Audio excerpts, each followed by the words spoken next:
하나님이 주신 것이라는 제목으로 사도행전 16장 1절에서 10절로 말씀을 전하고자 합니다. 여러분도 잘 알다시피 이스라엘 백성들은 성민사정을 가졌죠. 하나님께서 특별히 선택을 해서 하나님 역사를 누리기 위해서 유대인 이스라엘 민족들을 택했습니다. 한때는 하나님 선택을 했다고 참 하나님 말씀도 잘 듣고 그 규례를 따라가려고 무진한 애를 썼습니다.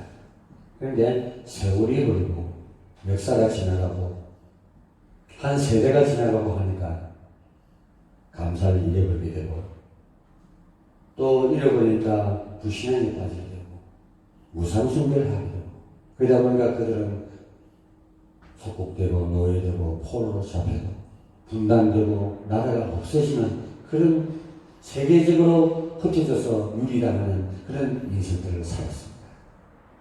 이것이 그냥 있어진 일이 아닙니다. 그냥 전설 따라 삼천리도 아니고 이거 동화책도 아닙니다. 사실적으로 있었던 사건입니다. 오늘날에도 없어라는 부분은 없습니다. 우리가 하나님의 말씀에 의존하지 아니하고 하나님의 은혜를 받지 아니하고 또 우리 중직자들이나 교육자들이 말씀의 능력이 없고 하면 똑같은 현상이 일어납니다. 우리는 항상 성령 충만함으로 어떤 세상의 환난 가운데서도 우리는 염려하지 말고 걱정하지 마시고 승리하는 삶을 살아가야 할 때가 됐습니다. 이스라엘 백성들이 복음을 몰라서 고난과 고생을 많았는데 그러다가 하나님이 초대교회를 준비시켰습니다. 구약에서는 참 이루 말할 수가 없고 또 하나님이 얼마나 답답했겠습니까? 복통을 칠 일들을 한두 번 경험해 뵙겠습니다. 내 살아가는 이스라엘아, 청여 이스라엘아, 예수님을 보내기 위한 발판을 삼기 위해서 이스라엘 민족들을 창조를 합니다. 그런데 그 심정 몰라주고 그러다 보니까 하나님과 상관이 없는 일들로 하고 말합니다. 그래서 초대교회에 와서는 그 중에서 12사도를 썼죠.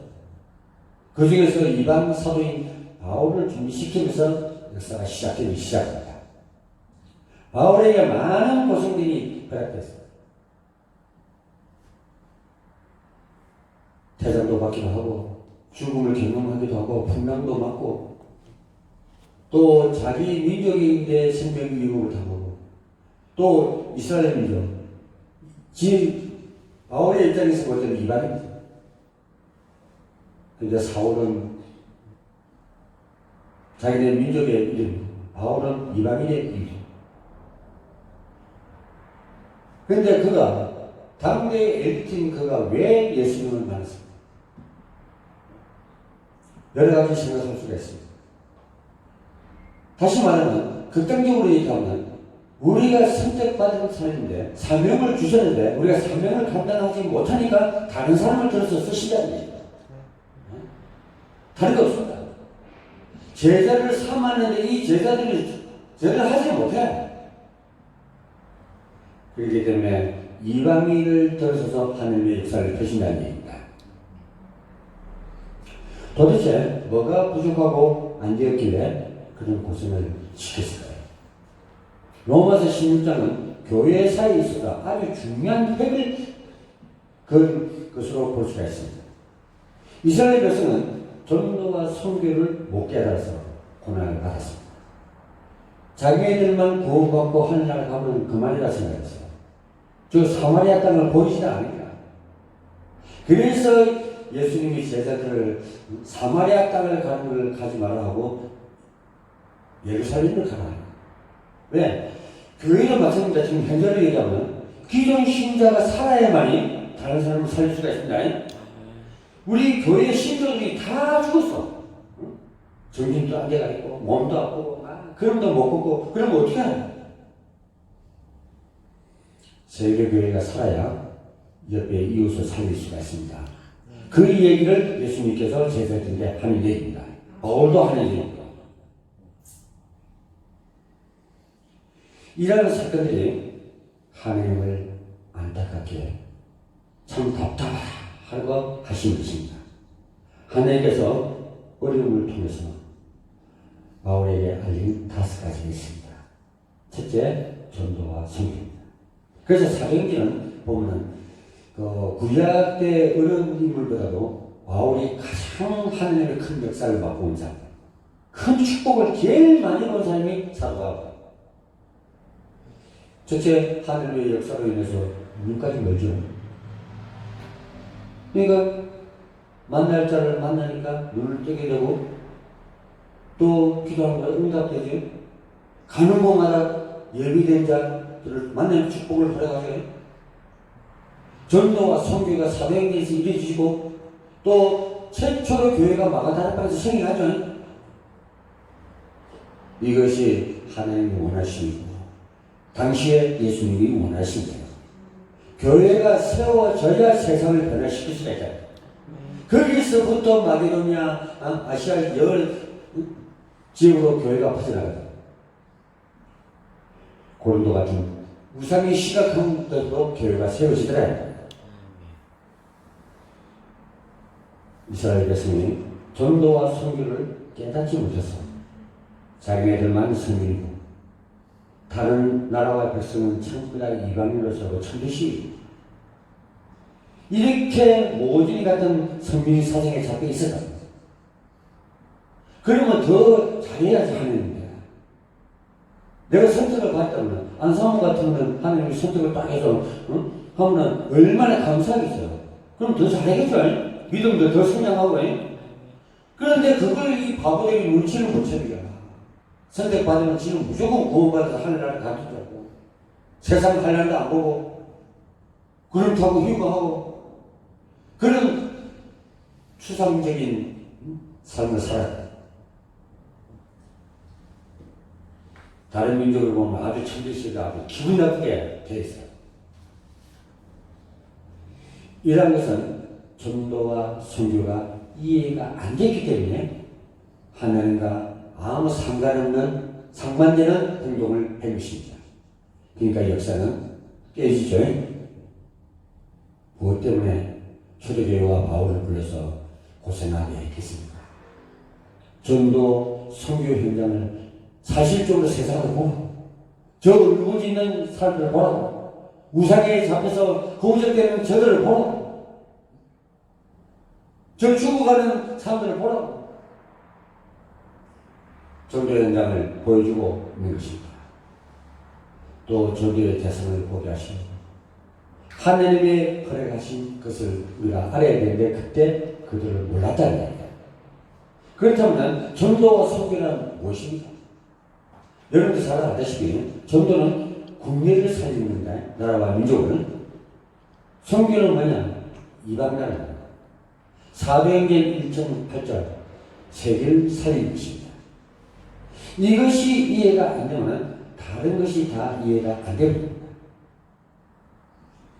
일본에 오사카 성에 가면 임진왜란을 일으킨 풍신이 수기를 기념하는 곳에 일본 사람에게는 풍수신기는 영웅이고 왜냐하면 한국 사람들 가장 많이 죽였기 때문에 전쟁 영웅입니다. 지금도 신사참배하죠. 총리가 되든 누가 되든 간에 그 가서 신사참배를 합니다. 하나님의 입장에서 보면 이런 아주 무서운 일입니다. 선교를 바로 알고 나면 한국과 일본은 같은 가족입니다.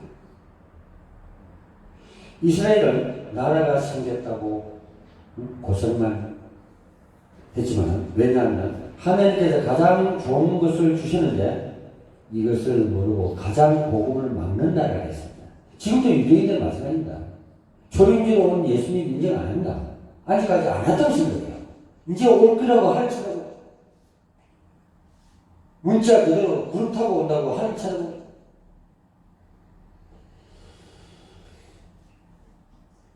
진짜 우리가 하나님 신정 몰라주면요 그거까지 답답한 게 없습니다.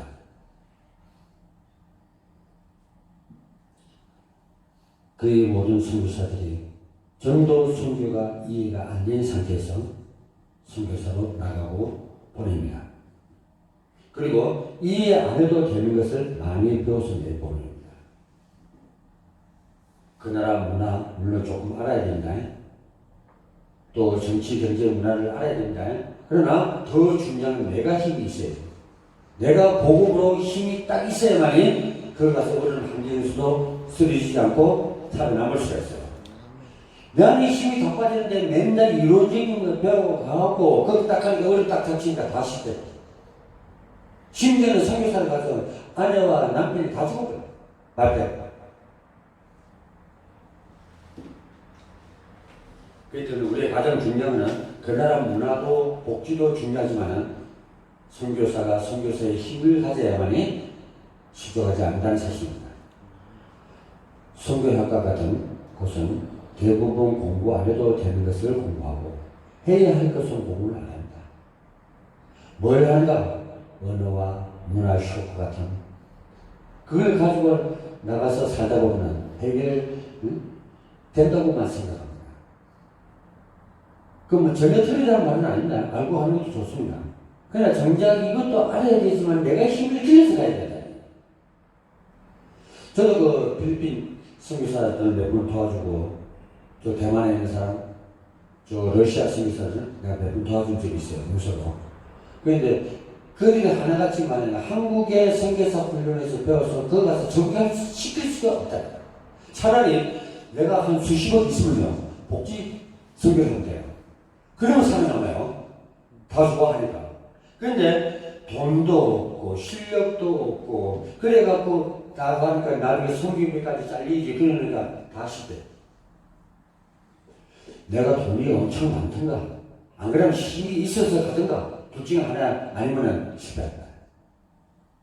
그래서 천주교가 불교가 제일 잘하는 거는 우리가 집토하지 못하고 장악하지 못한 127개 나라를 다 복지 선교로 다 장악해봤어요. 통일교가 다 장악하고 불교가 가톨릭이 다 장악.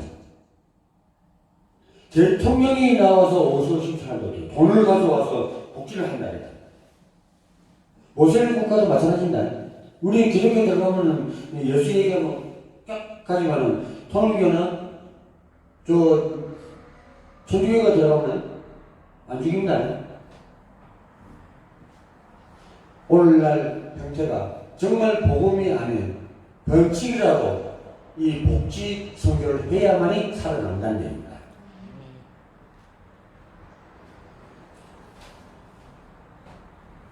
이럴 때 하나님께서는 사도 바울을 부르셨습니다. 그리고 굉장히 큰 어려움을 줍니다. 아시아는 선교의 문이 막히고 자기를 죽이려는 때에 부르신 곳에 바로 마게도니아. 하나님은 마게도니아에 여행 가라고 부른 것이 아닙니다. 바울을 마게도니아에 보내서 여행 가라고 관광 가라고 부른 게 아닙니다. 무상에 대한 진정한 눈을 떠라고 보라고 보낸 겁니다. 지금 우리 제주도 가면 그냥 관광 가는 게 아니다. 제주도의 무상 심각성을 봐야 된다. 바로 고린도입니다. 그래서 우리는 하나님께서 우리는 우상을 보는 눈을 떠라. 즉 다시 말해서 세상 보는 눈을 떠라. 바울에게 우상 숭배의 심각성을 보고 눈을 떠라고 부르셨고 우상 숭배를 모르는 선교, 전도, 치유도 못하고 결국 여기서 정신 문제가 시작되기 때문에 세상을 바로 보고 우상을 바로 알라니. 그러기 때문에 뭐가 따라오겠습니까? 힘이 없으면 힘을 구하겠죠. 내가 힘이 약간 도저히 안 된다면 하나님께 매달릴 게 아닙니다. 하나님 내게 힘을 주시오. 잘못하면 넘어지겠습니다. 아니면 안전병이 신세 되겠습니다. 답을 찾게 된다. 보면 예를 들어서 외국의 대학에서 기독교단체에서도 일하는 것을 모르고 선교를 하고 전도를 하고 있습니다. 가장 지성인 대학에서 우상을 이해하지 못했기 때문에 우상 선교를 하고 있습니다. 우상을 알면 안 지내겠죠? 제사가 3, 4대까지 망한다면 안 지내겠죠? 모르니까 지내다. 최고의 종교. 우리는 다른 건 다 양보하고 포기하더라도 우상 숭배에 빠진 자를 건져내야 됩니다. 그리고 정말 고난을 당한 자를 건져내는데요. 하나님은 최고의 집중력을 가지고 지켜봅니다. 귀신과 사단의 역사가 지금 이 땅과 이 세계에 지금 펼쳐지고 있습니다. 한국에 들어온 선교사들이 뭘 놓쳤는가? 한국의 5,000년의 역사 속에 민속 문화와 우상과 미신을 섬기는 뿌리 깊은 우상을 이해하지 못했다는 거예요. 그러다 보니까 지네들의 신앙을 가지고 지네들이 교리관을 가지고 접붙이게 했기 때문에 확실한 것을 몰랐다는 겁니다. 또 말을 번역하다 보면 전부 다 생각이 듭니다.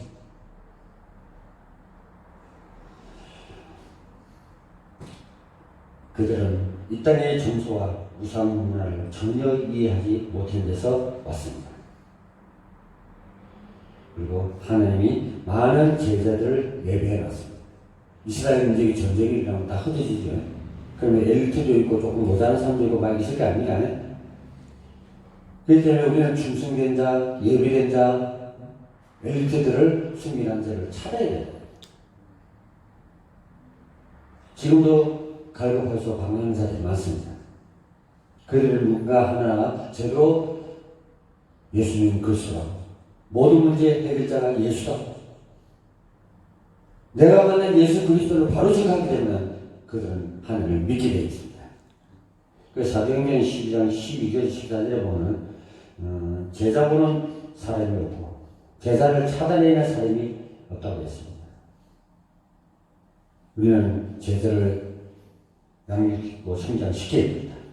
마태복음 28장 16절 20절에서는 세상 끝날까지 뭘 허락했습니까? 하늘과 땅의 모든 건설을 허락했습니다. 그래서 내가 분부한 모든 것을 가르쳐 지키라. 그리고 세상 끝날까지 너희와 임마누엘 하리라.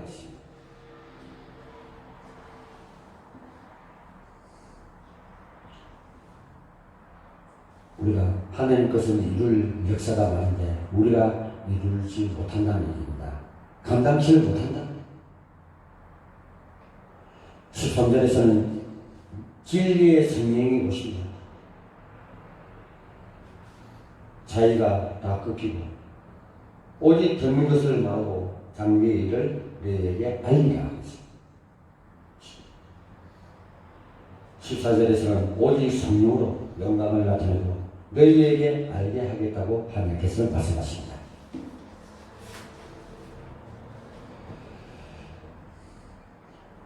여러분 공부 잘해도 대학 갈 등록금이 없으면 못 가죠.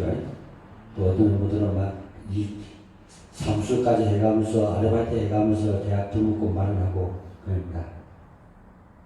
대학교가 돈이 없어서 안 된다는 것은 틀린 것입니다. 우리나라도 성경대로 어려움이 있었는데 역사 가운데 제일 어려울 때는 언제입니까? 6.25 전쟁 때죠. 이때 불도 나고 완전히 알거지가 돼요. 그런데 하나님의 말씀은 더 안 들어가요. 완전히 방황하는 시대였어요. 예수 그리스도를 아는 눈만 열려도 다 해결되게 되었습니다. 하나님의 계획을 위해서는 그가 뭔가 하나님의 눈에 띄기만 하면 모든 것을 열어주십니다.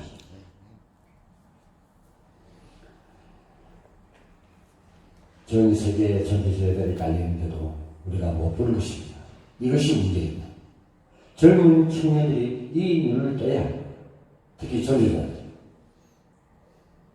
우리의 주위나 이 땅에는 많은 전도 대상자들이 있습니다. 사도행전 3장 6절에 한 번도 제대로 보지를 못했는 것이 뭐냐면 베드로가 가로되 은과 금은 내게 없거니와 내게 있는 것을 내게 주노니 곧 나사렛 예수 이름으로 걸어라. 그러니까 누가 있나서 안정되어 있나죠. 걷기도 하고 뛰기도 하며 하나님을 찬양하는 것을 볼 수가 있습니다. 그래서 바울에게 이것을 보라고 시험을 준 것입니다. 갈등을 준 것입니다. 사도행전 16장 19절에서 31절에 보면 공문 현장은 어마어마한 전도의 대상이 얼마든지 다른 것을 보여주고 있습니다. 단 한 번도 듣지 못한 사람들이 많습니다. 바울과 신라가 감옥에 갇혔습니다. 갇혔는데 거기서 바울과 신라가 찬양할 적에 어떤 사건이 일어났습니다. 옥문이 열리기 전에 간수가 구원받는 놀라운 역사가 일어날 것입니다. 이때 나온 메시지가 주 예수를 믿어라. 너와 너 집이 구원을 얻으라고 했습니다. 예수님은 제자들을 무리 중에서 택했습니다. 복음을 바로 전하면 영적인 병을 가진 사람들이 몰려듭니다. 그 혈병 여인도 예수님 옷자락만 잡으면 다 끝이다. 그 믿음이 확신했죠. 그러니까 질병이 떠나버린 거예요. 예수님 알죠. 그래서 뭔가 성령이 나갔다는 걸 알아요. 그와 마찬가지로 오늘날 예수님의 삶이 마찬가지입니다. 내가 저 목사님인데 안수를 받으면 나으리라 하고 그런 믿음이 확고히 딱 섰을 때 질병을 떠납니다. 그런데 나갈까 말까 병원에 갈까 의사를 만날까 생각이 딴 데. 그러니까 나을 것도 안 나. 우리는 뭐든지 하면 됐다는 얘기예요. 무서운 됐다. 왜냐하면 우리가 문제에서 벗어날 수가 있다는 것입니다.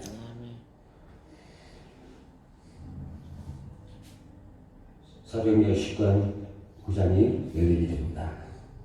성령의 임하니 마음도 하고 예언도 하고 악기들이 떠나고 귀신이 떠나가고 질병이 떠나갑니다. 손수건만 치마만 만져도 내 병이 나으리라는 그런 믿음의 역사도 일어났습니다. 마술사 책들을 불태운 것이 오는 오만양입니다. 그 시대에 얼마나 다른 것으로 했는지 심령술사들, 마술사들이 가진 책들을 태우니까 5만 양이나 돼요. 이를 위한 적극적인 투자가 필요합니다. 우리가 그 예수님이나 무당이 돌아오면 감당이 안 되는 경우가 있습니다. 왜냐하면 준비가 안 됐기 때문에. 그래서 전문 사역자를 세우고 교회가 오면은 수칙도 해주고 먹여주고 치유도 하고 하는 그런 걸 갖췄을 적에 돌아오게 되는 것입니다. 이들 영적인 혼란, 생활의 혼란, 환경의 혼란이 일어납니다. 이때 우리는 한 시를 살리려면 우리가 이런 것들이 준비가 되어 있어야만이 종합병원으로서 기능을 발휘할 것입니다. 이들을 잘 도와줘야 됩니다. 이들이 전문 사역자가 될 가능성이 크기 때문에 이들은 사도행전 1장 다음에 1절에 포함됐을 뿐만 아니라 또 그들이 자기가 체험한 것을 이제 그리스도로 다시 증거되고 숨기되게 하는 일을 하게 될 것입니다.